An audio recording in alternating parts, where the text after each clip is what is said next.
पत्नी प्रियकरासोबत पळून गेली, पतीने केली आत्महत्या। पत्नी प्रियकराची बहीण व तिचा मित्र अशा 4 आरोपींना पोलिसांनी केले जेरबंद। सिल्लोड तालुक्यातील रेलगाव येथील घटना। आई नाही, वडील नाही, भाऊही नाही, एकमेव सहारा होती पत्नी आणि तीही प्रियकरासोबत पळून गेल्याने नैराश्यात सापडलेल्या पतीने गळफास घेऊन आत्महत्या केली। ही घटना 28 जानेवारी रोजी सिल्लोड तालुक्यातील रेलगाव येथे सकाळी 9 वाजता उघडकीस आली।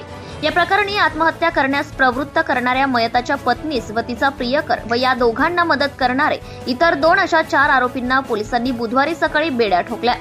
या घटनेत गळफास घेऊन आत्महत्या करणाऱ्या पतीचे नाव चंद्रशेखर मनोहर सोनवणे, वय 34 वर्ष, राहणार रेलगाव, तालुका सिल्लोड असे आहे। तर पोलिसांनी जेरबंद केलेल्या आरोपींची नावे अशी मयताची पत्नी लक्ष्मीबाई चंद्रशेखर सोनवणे, राहणार रेलगाव, तालुका सिल्लोड, पत्नीचा प्रियकर मनोज रामसिंग मुंढे, राहणार अंभई, तालुका सिल्लोड, प्रियकराची बहीण मनीषाबाई गणेश मेहेंदुले, राहणार रेलगाव व तिचा मित्र अंकुश लक्ष्मण भागवते, राहणार रेलगाव, या 4 आरोपींना बुधवारी बेड्या ठोकल्या व त्यांच्या विरुद्ध आत्महत्येस प्रवृत्त केल्याचे गुन्हे दाखल केले। मयत चंद्रशेखर सोनवणे यांचे व लक्ष्मीबाई यांचे लग्न 6 वर्षांपूर्वी झाले होते। त्यातून त्यांना एक मुलगा आहे। दोघे मोलमजुरी करून उदरनिर्वाह करीत होते। मात्र शेतात काम करताना लक्ष्मीबाईची ओळख वरील 3ही आरोपींसोबत झाली। त्यामध्ये ओळख वाढली व लक्ष्मीबाई 22 जानेवारी रोजी प्रियकर मनोज मुंढे सोबत पळून गेली। तिला पळून जाण्यास व पतीसोबत न राहता माझ्या भावासोबत राहा, पतीसोबत नांदू नको असे म्हणून प्रियकराची बहीण मनीषाबाई मेहेंदुले व तिचा मित्र अंकुश लक्ष्मण भागवते यांनी लक्ष्मीबाईला प्रवृत्त केले व एक प्रकारे त्यांची मदत केली। इकडे पत्नी लक्ष्मीबाई मिसिंग झाल्याची तक्रार पती चंद्रशेखर यांनी सिल्लोड ग्रामीण पोलीस ठाण्यात 22 जानेवारी रोजी दिली। त्यानंतर लक्ष्मीबाई 23 जानेवारीला सापडली।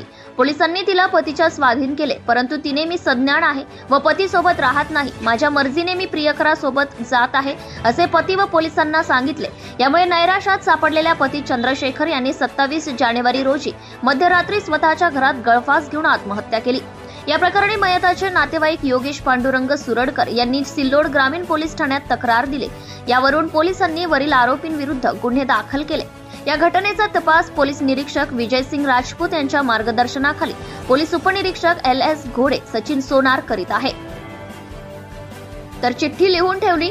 पती चंद्रशेखर सोनवणे यांनी आत्महत्या करण्यापूर्वी एक चिठ्ठी लिहिली। त्यामध्ये माझी पत्नी मला सोडून गेली व ती प्रियकरासोबत राहत आहे।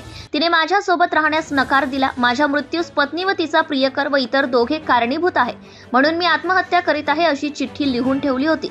ती पोलिसांच्या हाती लागली आहे। त्यानंतर नातेवाईकांनी दिलेल्या तक्रारीवरून पोलिसांनी वरील 4ही आरोपींविरुद्ध गुन्हे दाखल केले। Subscribe now and press the bell icon.